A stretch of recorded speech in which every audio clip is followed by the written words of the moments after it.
In this video, I'll be going over the match between G2 Esports and the team that I'll continue to mispronounce throughout the game.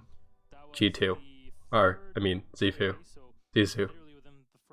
In any case, Zisu will ban first since they're on defense. They choose to ban Lion. Lion is a ban against G2, I suppose, maybe a comfort ban. G2 in the past has shown that they're very proficient on the operator, but they've also banned Lion a lot in the past as well. So, not really sure. Most likely, though, Zissou just doesn't want to face against Lion. Now, G2 continues the reign of interesting bans. This time it's Sledge. When I saw the Sledge ban, the first thing I thought was this has to be a target ban. Then I also thought about how Sledge makes removing castle barricades really easy because he just has to hit them with his hammer, and also makes removing deployable shields as well as Maestro's Evil Eyes reasonably more easy. I actually think that it's quite difficult to bring a hammer up to an Evil Eye because most of the time the Evil Eyes are strategically placed so that it's not so easy to do that. Oftentimes I find myself cooking a grenade throwing a grenade at the Evil Eye in order to remove it safely. G2 then bans Maestro, so perhaps a counter ban to their own ban, but Maestro obviously a very strong operator. And then Zissou will ban Valkyrie. So IQ still important because of the yokai drones, and Mira also in play. So IQ gets 6 to the Thatcher, and IQ would have been the right counter to the Echo, but because Zissou shows the Mira initially, G2 kind of gets baited here. And I think that this is a win for Zissou from the operator's standpoint. They also bring both hard breachers, the Habana and the Thermite. I think that's good because there's quite a bit that you can open up. Lots of soft destruction in Zafia and Buck. And then defensively we have the Bandit, the Thatcher, obviously a counter to Bandit. And that's really it. Perhaps you could argue too that Thatcher is a counter to the Muzzy Pest. But I don't think many teams find it worth it to throw a EMP, one of 3, at a pest just to clear a drone. Reinforcements from Zissou, very difficult to find the reinforcements from G2 or Zissou throughout this round, and I think I'm missing 2 to 4 almost every round, but this is the best that I could come up with. In any case, 1 on small bakery, 1 on the kitchen cooking, and some soft walls in order to rotate in. Soft wall on the main corridor, but then the reinforcement right next to it. And that's to prevent a line of sight from red stairs looking down into kitchen. The thing is, too, Zissou has ways to deny default plant through the soft destruction they created and to sight and kitchen cooking on the spot here. This is where most attackers want to plant. But it works both ways because you also still have lines of sight that can be established from red stairs and through that soft wall. So I'm not really sure what the thinking is there. A deployable shield in bakery, so an aggressive hold of bakery onto the outside of bakery. That's the plan there. No reinforcements on kitchen prep.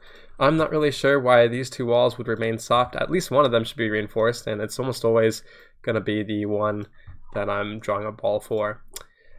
But not in Zissou's strategy. Freezer hatch reinforced, freezer reinforced fully, and at least 1 garage wall reinforced, probably 2, but the reinforcement must come very late and we don't actually get to see it in the video. Probably a reinforcement in between kitchen cooking and kitchen service, but I never see it. And that's what I caught from Zissou. So at least 2 reinforcements missing. Actually, we do see it come on the 3rd wall of the connecting wall. We can actually see the Jaeger reinforcing it right now. Still missing a reinforcement, however. Habana opens up a little slit for Thermite to watch, it seems like, creating some pressure down the garage hallway. Clear the top floor and go down, and once you do, you will have much better control over the site itself because you are pushing into... Oh, the push back though. Fabian takes a lot of damage and has to drop. Now let's repel back up. Also risky if they're watching it. So close there. I wonder if that is Eunice. Eunice running the extended barrel P10 Roni. An aggressive peek from the Mozzie there. Of course he can do it because Thatcher just mag dumped into a barricade. Normally you want to conserve at least half, not half, but maybe 10 bullets before you reload and then finish the barricade so that you'll be able to respond to that kind of stuff.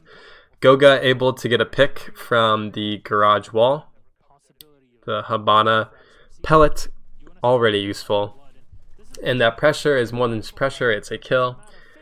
As well as, so Zofia was pinching down white stairs onto this player, and Thatcher was supposed to hold the Mozzie.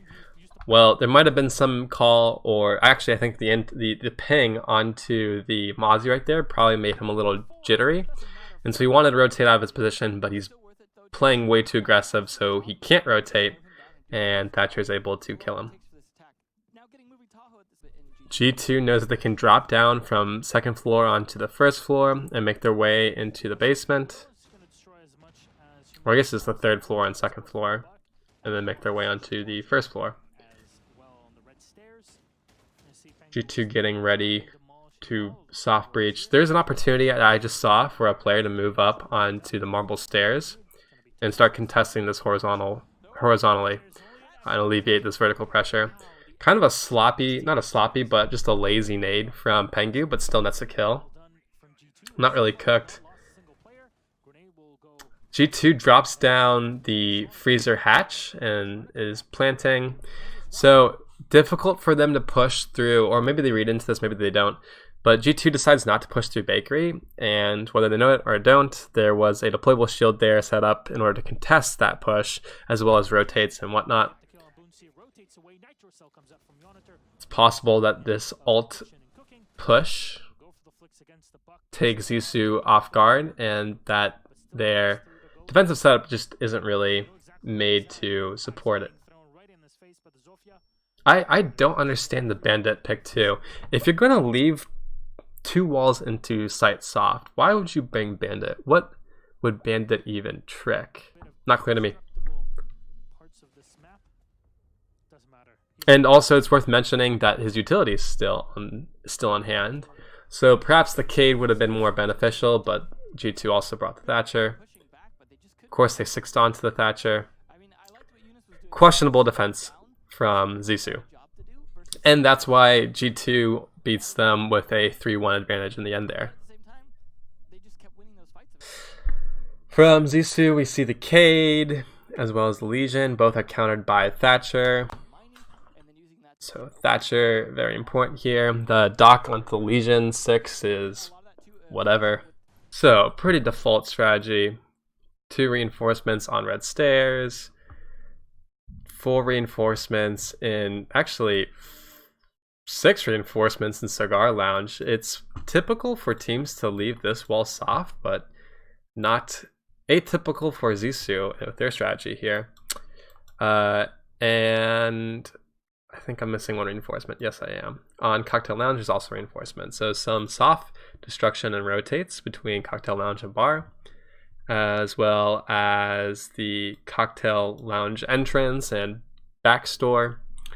Probably similar soft destruction and rotates in between washrooms and backstore, but we haven't seen it yet. And then the of note hatch in Cigar Shop opened up by Zissou. So some teams will even reinforce this. We'll see G2 does that. Other teams will just leave it soft, but Zissou leaves it open so that players can drop down that hatch. I like the strategy more from Zissou here. You have the Kaid, so reinforce a bunch of walls and use that electric claw to deny the entry of G2. This is a really simple drone placement for you to determine a lot about site from relative safety. Intel on Mozzie on the lower portion of red stairs. Wow. Good gas canister, clearly.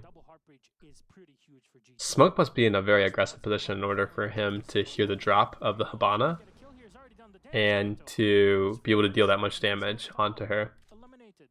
somehow only takes a bit of damage. Oh, Unfortunate that Habana loses that gunfight because Habana actually was holding the angle while Kaid wasn't and peeks into the Habana. But that's a great example of why players who are at a higher elevation have a larger perspective advantage, because Habana is waiting to see a head peek versus Cade sees an entire body and is able to net a kill from that mistake.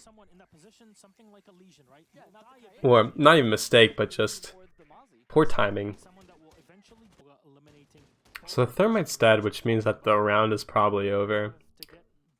G2 wasn't able to establish hasn't been able to establish any control of Piano, and it's 2 minutes into the round.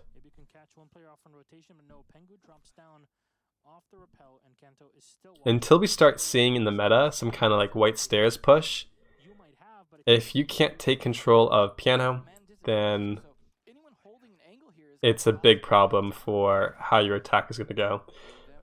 What Pengu's doing there is he's pre-firing a very common spot, but he's been on this rappel for about a minute and should realize that no one's going to be in that spot.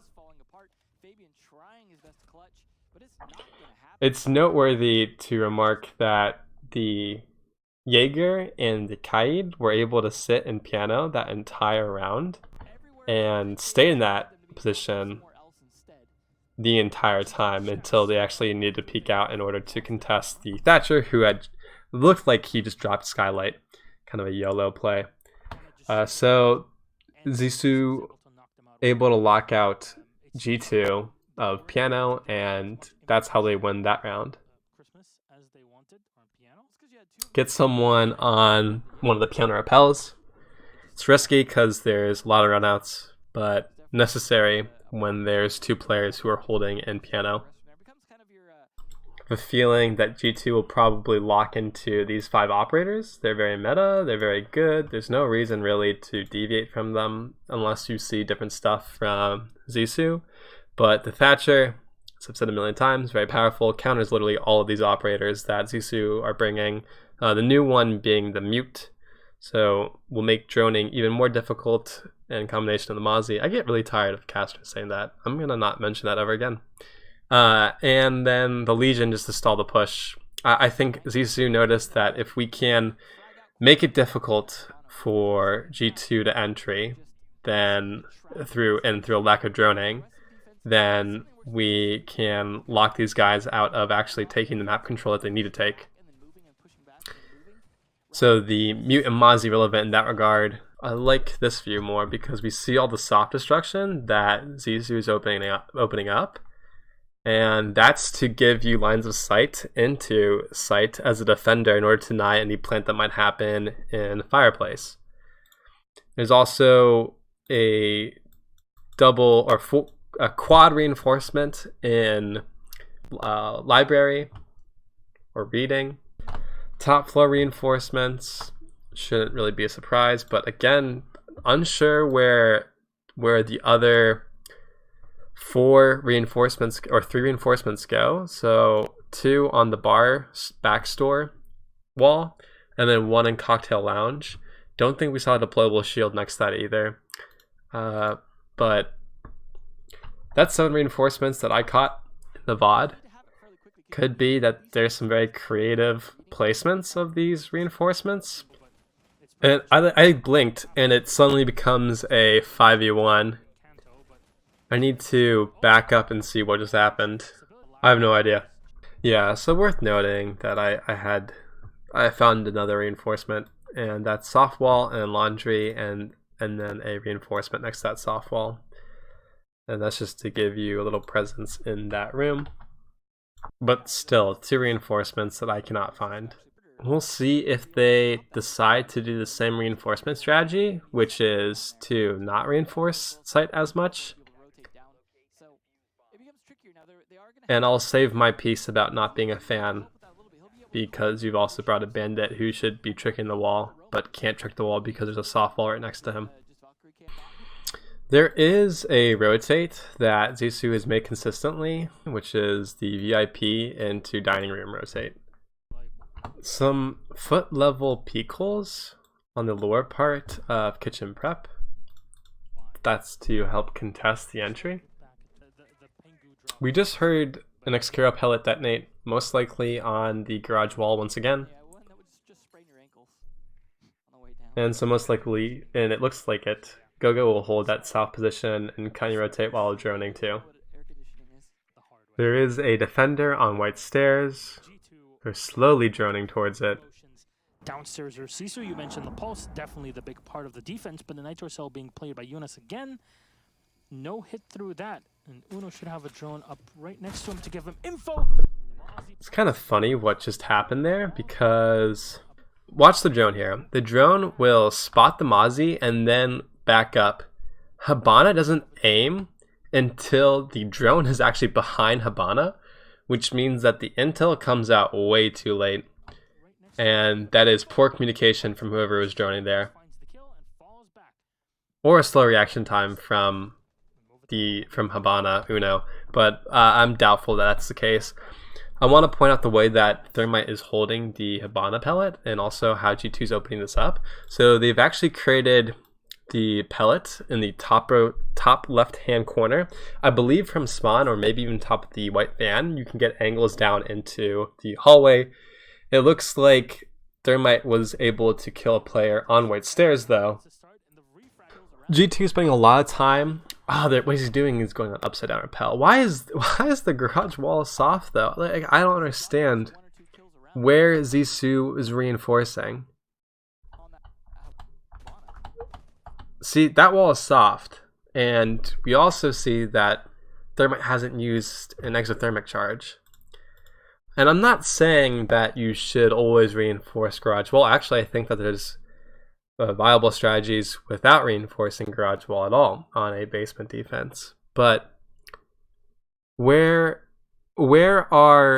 if this is a wall that's not reinforced, then I believe our count of reinforcements is either 6 or 7 that I am cognizant of. And I'm just wondering, where are the other 3 reinforcements being used? Is that an area that would help Zissou significantly? Much better droning that time.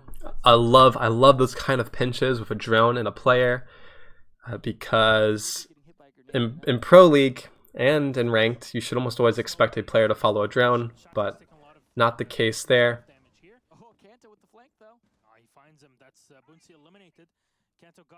Smoke playing very aggressive.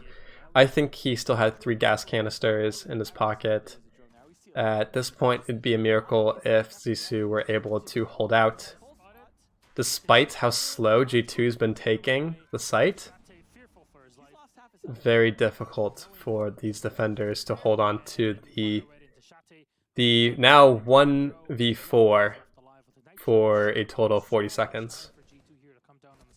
Those footholds very helpful there. You saw how Bandit was able to spot the feet and then adjust. He just loses the gunfight. It's already done. Goga turns around and finds the kill. The Thermite is definitely putting up work today.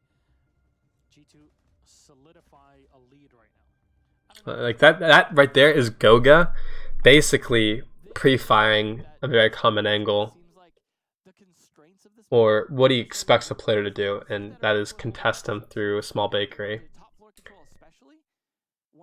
But if Bandit pre-fires, then that's a kill. Instead, he knows that there's a player coming through because he saw the feet crossover, and he trains onto that angle, but he doesn't actually pre-fire it, or he just misses his shots. Either one. Very common spot to hold. The Echo has a deployable shield in a spot some people refer to as bitch spot, and is able to lock down Piano from this position, but also very easy to counter if you just go on white repel.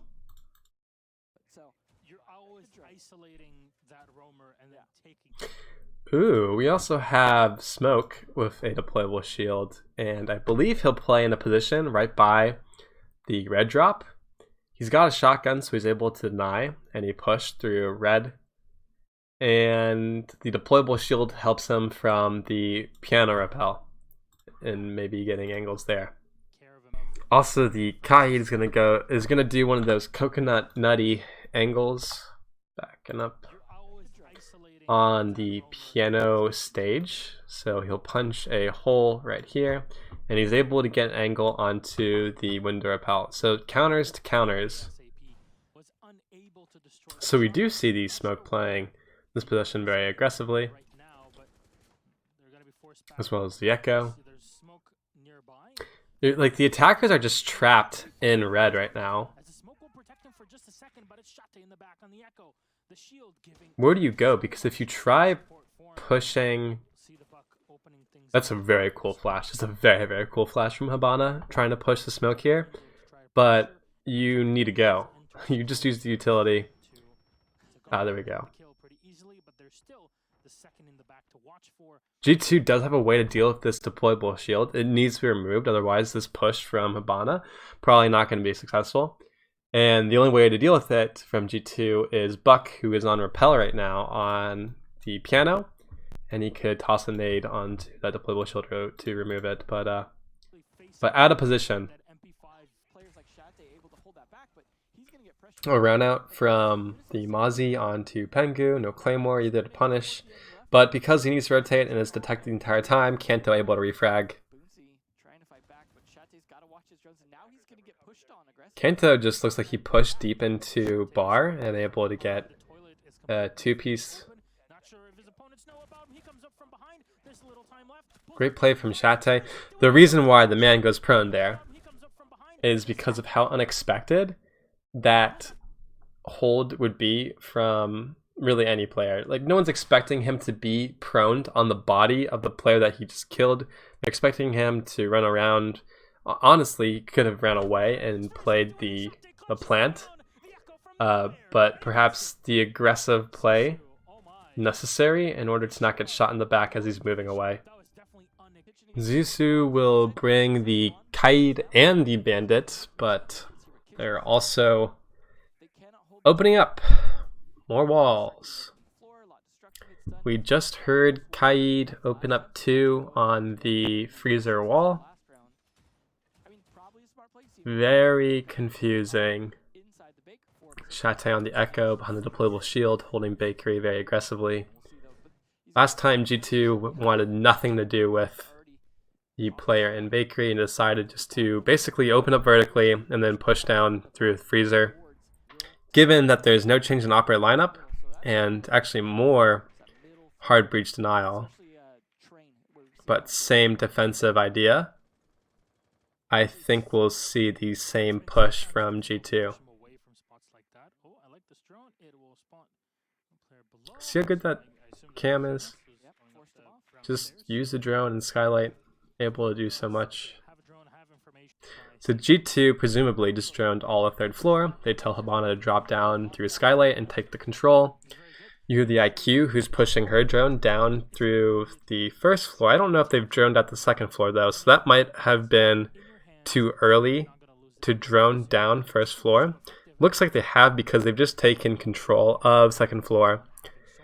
And so now they've isolated all the players down onto only the 1st floor. They can begin to open up things vertically from 2nd floor down. IQ there is holding the white stairs. Looks like the Hibana is holding the marble stairs. It also looks like G2 will go for a bakery push. I think Zafia, Buck... Well, yeah, no Zafia. So Buck has to get a little closer to that wall in order to open it up. I think Zafia might be worth the switch instead of the Hibana. Very interesting. That wall used to be soft, then GiFu decides to reinforce it. So that might actually be the strategy, is keep some reinforcements in pocket. And what a shot. And then use them later. I didn't see any...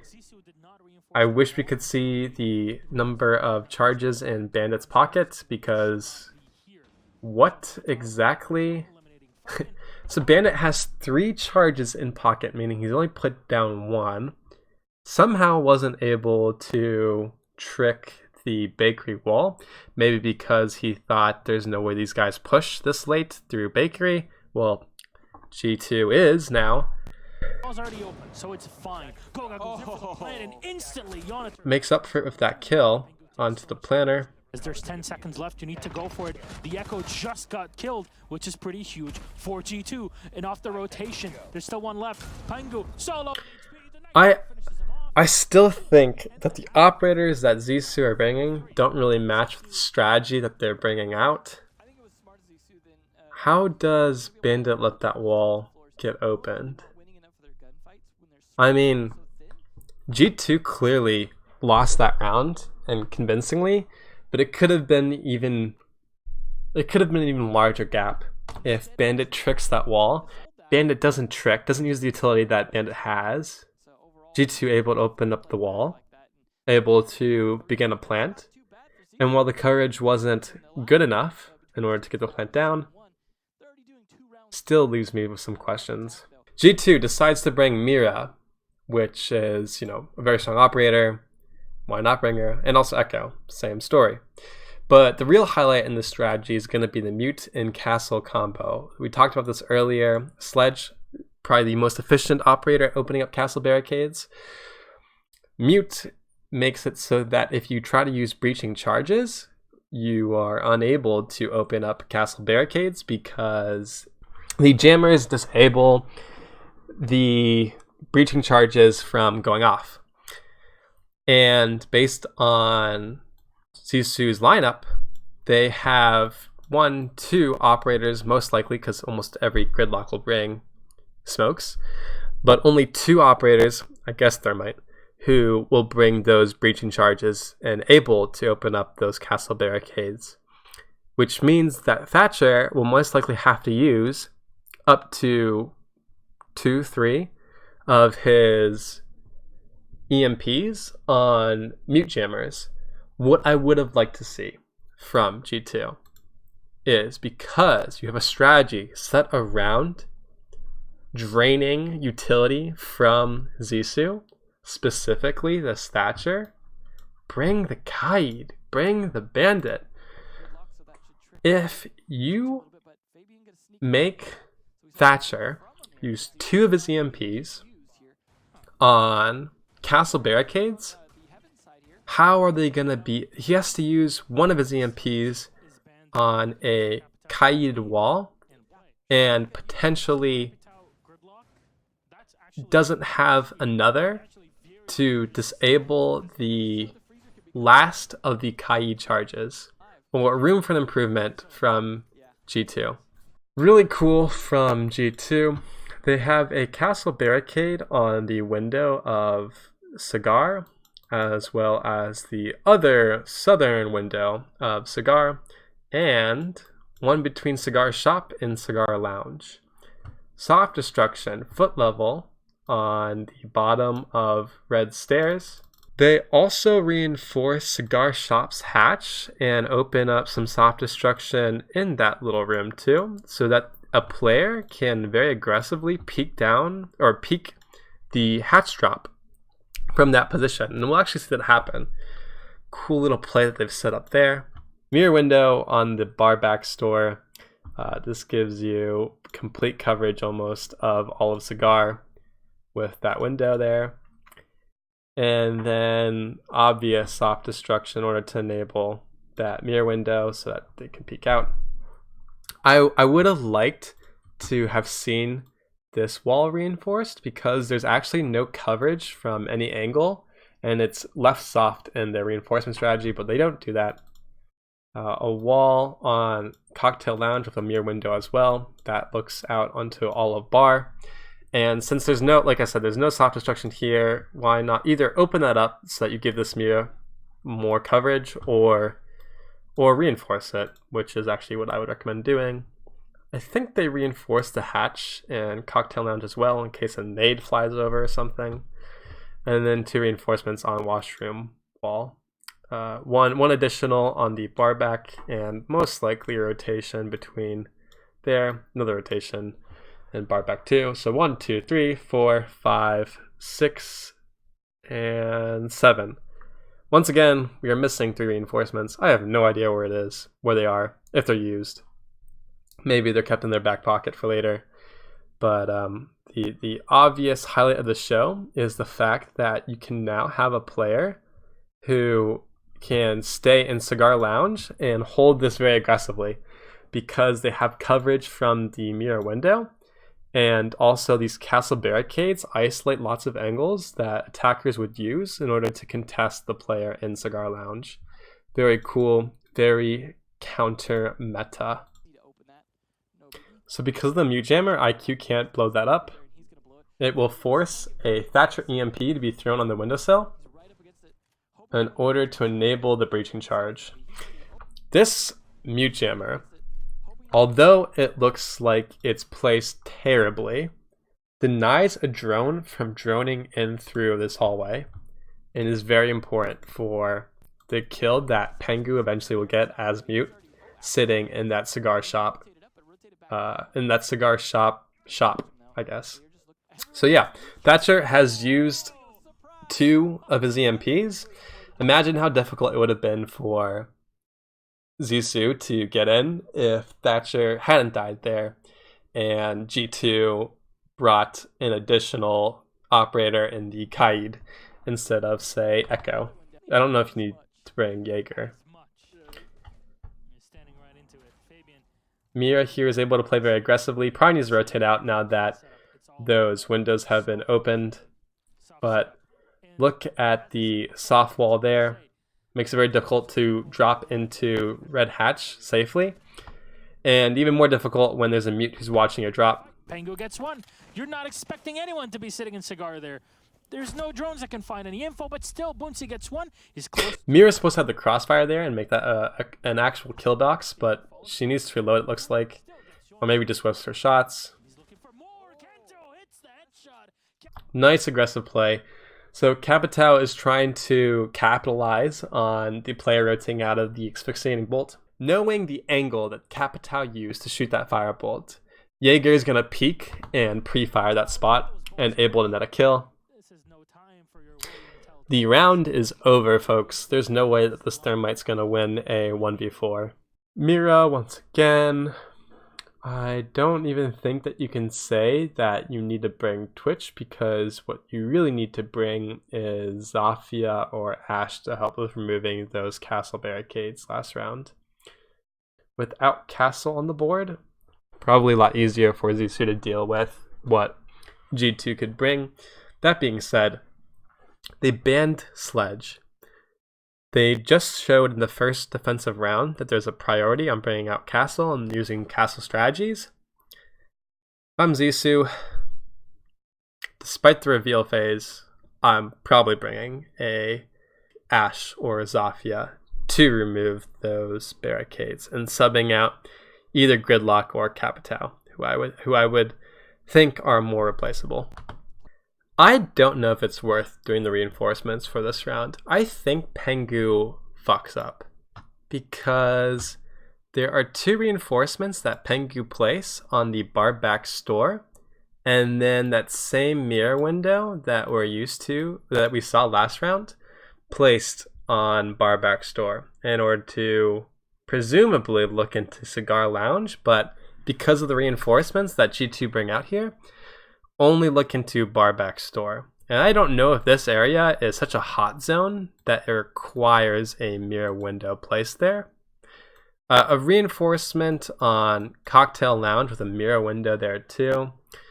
Coverage of bar from that mirror window. But like I said, as soon as I saw Pengu reinforce bar back store into Cigar Lounge, I got very confused. Foot level, soft destruction on the red drop. We already saw how powerful that was because the Mira could watch the drop as players move down. I suppose maybe more relevant on the other side with the cigar shop and the mute, but those footholds very difficult to feel comfortable when you drop. Reinforcement on the Cigar Lounge hatch And I think we are, and then 2 reinforcements on the washroom walls. No rotate, not at least early into the round. So that's 1, 2, 3, 4, 5, 6, 7 reinforcements there. On the 2nd floor, I saw 2 reinforcements on reading, some soft destruction in the 90 wall by fireplace hall, and I would presume a rotate in laundry room as well as a reinforcement on the laundry room wall into reading room. Maybe the laundry room hatch reinforced, unclear at this point. But like I said, I think Pengu scuffs his reinforcement in that bar stock area, so don't read too much into what G2 does here. That's also a scuffed EMP. That EMP won't even hit the wall. So if there was a player tricking, there isn't. Wouldn't remove utility. Unable to remove the jammer too on the bitch spot until the second, it looks like, comes out. Very aggressive. I like the shield. This is in White Hallway towards the end of the stairs. And it's a crossfire that's set up between Pengu, the smoke, and Jaeger or Kanto. Keep him back. That's an aggressive shield positioning too. You're burning so much time off of Sisu right now. Flashbangs will be held back thanks to the ADSs, but Fabian will take so much damage. He'll destroy Mira using, we just saw the last reinforcement, so it's actually on the 2nd floor red stairs. See right there in your top right hand corner. Mira is peeking those foot level holes very strong once again because you see the feet and then you can pre-fire for the head. It works both ways though, as Fabian learns.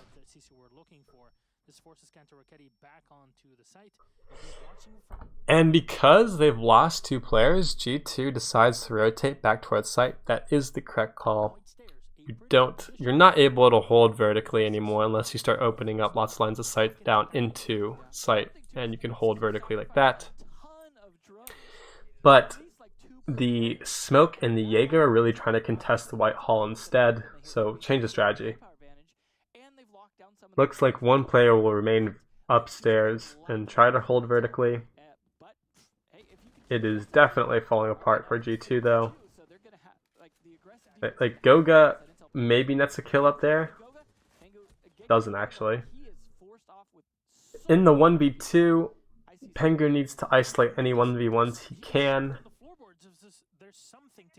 Actually winnable just because he has those 2 gas canisters or smoke canisters and able to smother anyone. This pick here, I 1v1. So Pengu throws the gas canister into the position of the planner and then peeks where the player would have to move to. Let's see the final kill cam though, because sees the gas canister, knows that the player will most likely re-peek. He could even probably tank any of the gas damage and still win the round there. Pengu with like 5 life is just at a serious disadvantage to clutch that round, but good effort anyway. Mira onto Doc might force the Thermite onto Hibana. Hibana much more efficient at removing those black windows. And so if that's the case, great 6 from the Mira onto Doc. The Doc, don't really know how it's useful. Guess you play the Doc in an island position. Love that little saying. So the Doc here is going to try to hold Bakery very aggressively. Maybe too aggressively because Zissou is now into Bakery. On the first floor, you have your standard Bakery reinforcement. That's to prevent any lines of sight players would get from the Bakery window. A reinforcement on Prep Room, but soft foot level peek holes on the other side. And I'm not a huge fan of this because from outside, you can get very long angles into sight. This is also the one rotate that defenders have, between kitchen cooking and prep room. And the most direct way to rotate is a line of sight that this angle clearly cuts off, and a reinforcement would also be able to cut off. So generally, I think that the foot destruction that they do on the prep room wall should be flipped, and the reinforcement on the other side. Then reinforcement on the kitchen cooking wall, but soft rotation, or a rotation between bakery and kitchen cooking. This is to give Doc a way to rotate back in and out. Doesn't really matter since Doc dies so early. Reinforcement on freezer, and then a soft wall on the other side. And that's because I've studied this quite a bit, because I think that's a very viable strategy. So you only get a line of sight into this kitchen service through this doorway here. It's actually pretty shallow, and I think is a very viable way to offer your players in sight ways to move between white stairs and freezer, as ways to flank late or even retake site. Reinforcement on the freezer hatch. Only one reinforcement on garage wall, which makes me think why not two, because this rotation that you're giving your players between freezer and white stairs doesn't work so well when an attacking player can hold the garage breach and deny those rotations. Lastly, a reinforcement on main corridor, and then soft wall right next to it. Probably rotate too. We've already talked about that, but let's look at the number of reinforcements we've counted so far. 1, 2, 3, 4, 5, 6, 7, 8. Where are the other 2 reinforcements? And actually, this one doesn't exist, so only 7. Where are the other 3 reinforcements? I do not know. Definitely showing up for the team this time. Habana's created a rotate into sight. They already had a rotate into sight, of course, because G2 opened that up for them. Uno is still upstairs. If he gets a pick in like the next 10 seconds, great. If he doesn't, he needs to make his way downstairs, because Smoke is overwhelmed. And the 2v2, always best to have 2 players on site. You at least have a way to trade out and maybe equalize them to 1v1. The expectation that one player will hold down site 2v1 is simply unfair. So now Uno in desperation is going to try to do anything, i.e. create some soft destruction vertically in order to contest the planter, or at least get a pick on the plant coverage. Fruitless, and because they reinforce site hatch, freezer hatch, no rotate from below. Uno's best choice is probably to rotate down through the freezer, and through that rotate that they created. It's not always a given that that will be there, whereas everything that Uno's doing now is very predictable. I feel like G2 creates a lot of counter strategies, and because there's so many, they just don't have the time to practice all the scenarios and really iron out some of the kinks in their strategies, or even understand like the nuances. Like, I'm sure G2's support staff has written everything down for them, but the players just need experience in those situations. Very predictable, almost always going to be a flank drone somewhere in that hallway. Just again, too predictable. And there's unpredictable stuff in counter strategies. That's kind of the idea of a counter strategy, that G2 just isn't always, their players aren't always capitalizing it on, it seems. The Mira Mute Castle combo, no Kaid, as I mentioned, would have been very nice to see. The Habana probably doesn't get enough mileage in order to do all the things that she could open up. So I actually think a Thermite and a Mira, and a Habana would have been a better decision than, say, the luxury picks of Good Luck and Capitao. Oh, also, an Ashe or Zafia, that would have been good.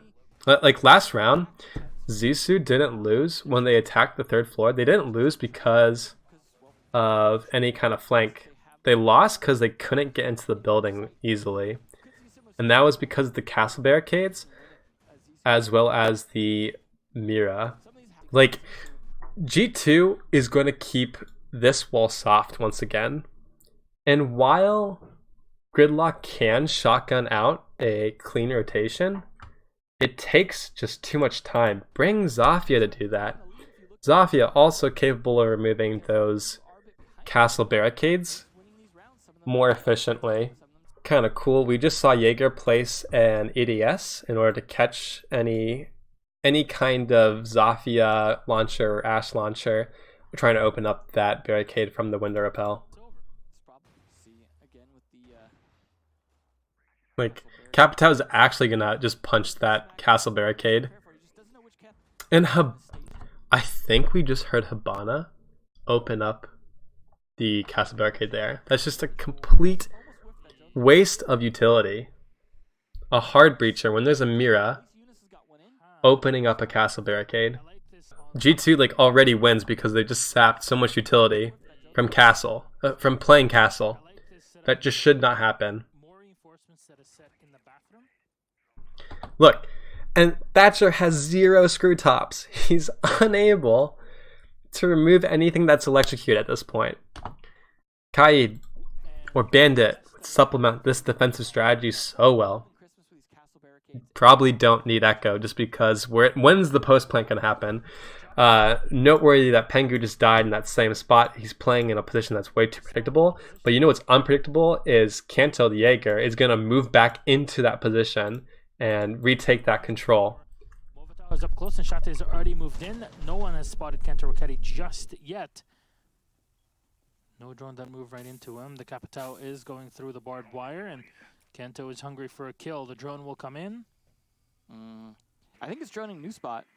No, he's droning inside of the bar itself. Yeah.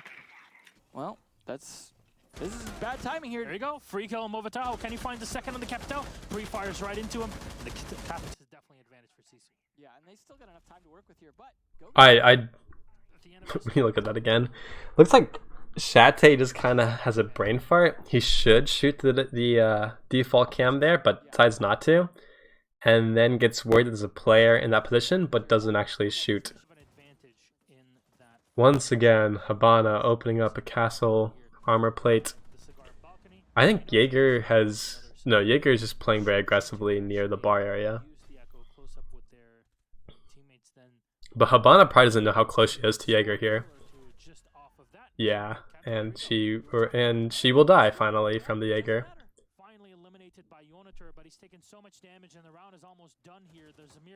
What did Gridlock do this round? The answer is nothing. What did Capitao do this round? Didn't use a single firebolt, so nothing. I say bring Ash, Zafia, and then Thermite would help too. Zissou makes the adjustment onto the Ash finally, but it's too little too late. Because we won't ever see a third floor defense again. I don't think mathematically they can return to that site.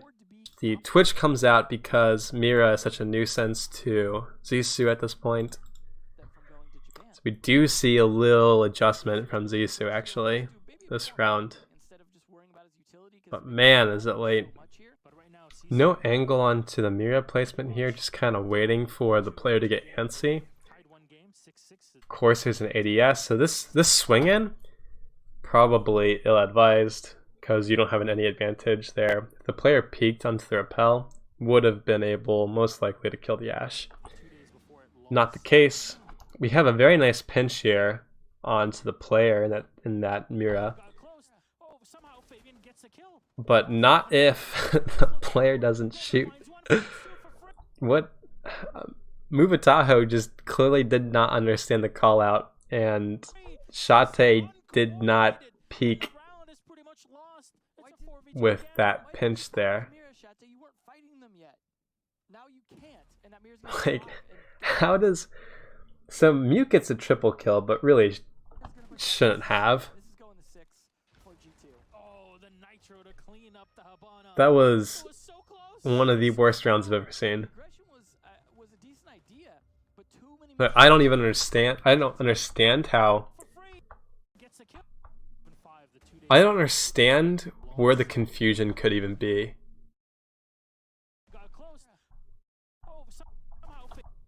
Oh, Movitao is worried about the crossfire that Mira has here towards white stairs and pays too much attention there. The pinch, though, is clearly supposed to happen on this mute right now. And I think we actually see the Thatcher unable to make his mind. The other thing is that we just saw Ash proned, so she's not peeking mute anytime soon. Unfortunate. That shouldn't have gone that poorly. Eunice trying to push through this area is not a great plan. That door becomes such a huge bottleneck, and that window right there that Goga's watching becomes just a box to kill from. And it's Twitch shown here trying to go in stealthily. He's going to maybe take out some utility. That might even been a goo mine taken out. There's no clear top floor. Should the Capitao find the kill here in Kanto, the round actually might open up. Eunice comes around. Wow. IQ able to push in so deep in the prep room and able to kill. I like also that she rotates out in order to avoid any more pressure that might come onto her. He should have killed Eunice there, though. That's going to come back to bite him, I think. Shate knows exactly what's going on here, and he'll watch. He'll do some damage to Kanto as he falls back, and they're just trying to push each other off, wasting as much time as possible as Eunice is still low on HP. The player advantage definitely up for Sisu, pressuring up here into kitchen, and there's the shot! Kanto is down. Kind of saw the reverse of what happened between Habana and Cade there, so Capitao holds the angle this time instead of Habana, who I think was holding like a metal, one of those metal beams, and the Jaeger peeks into the angle that the Capitao was holding. Of course, the problem is that, you know, you're inviting so much pressure, not only vertically but also horizontally, and Capitao caught out of position there. Very easy refrag. Not sure if it's worth taking out the sole player that's above, who was a Jaeger. Jaeger not even able to open up really any more vertical pressure.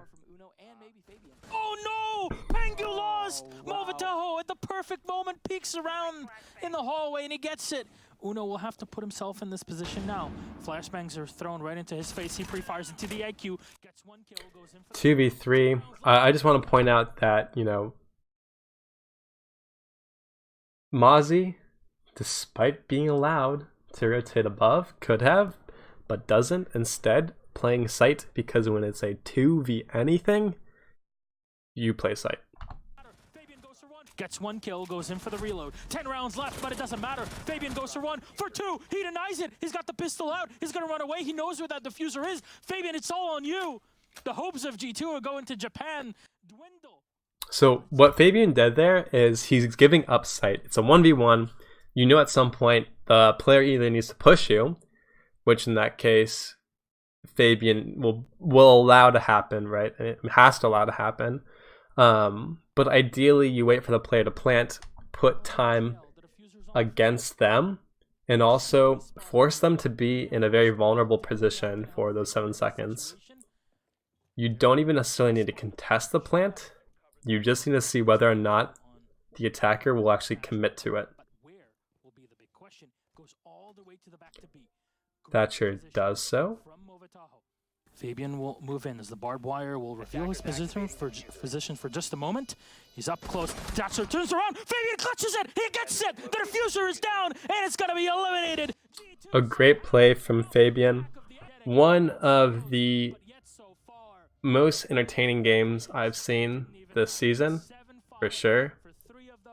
When I saw that live, my heart was beating at a normal pulse and flurried for a second when I realized that Fabian wouldn't do the post-game interview. No, I'm joking. Obviously, I have a lot of questions about where reinforcements were used from both teams. On Zizou's side, I think there needs to be a little more strategy. So I'm not even really sure how Zizou was able to win 5 rounds. Like, this was a very close game, but I don't feel as it should have been. If you just look at the sheer number of frags from team to team, it's clearly lopsided in G2's favor. The other thing is, I just think that not everything's properly thought out on Zizou's side, like a bandit who never uses any of his charges, or just one of them.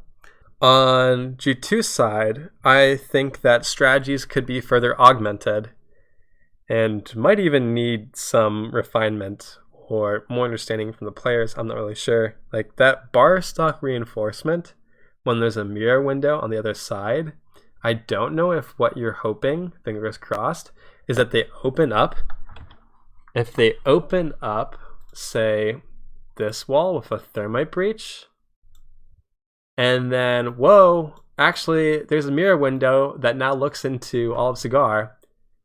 But that is one hell of an assumption to be making that a team will do, and won't, at the very least, drone out the fact that there's a mirror window on the other side. What else? Zissou obviously could have attacked much more easily had they brought an Ashe, a Buck. I mean, a nade operator would have been great because also able to open up castle barricades more efficiently. But probably Ashe or Zofia would have been helpful over Capitao and Gridlock. As well as Thermite. Tabana just not able to do nearly as much of that hard breach that you maybe want in a Thermite who's able to make much cleaner rotations. And then really, like, that's it.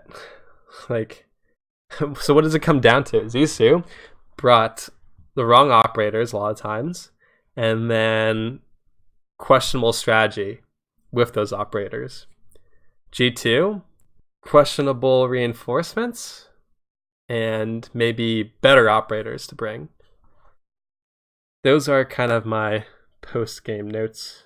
Want to be on a Pro League team. It's kind of the reason that I'm making these videos. So if you could pass this video along to any Pro League player who's looking for a coach, much appreciated. Thank you for watching the VOD analysis, the review, and take care.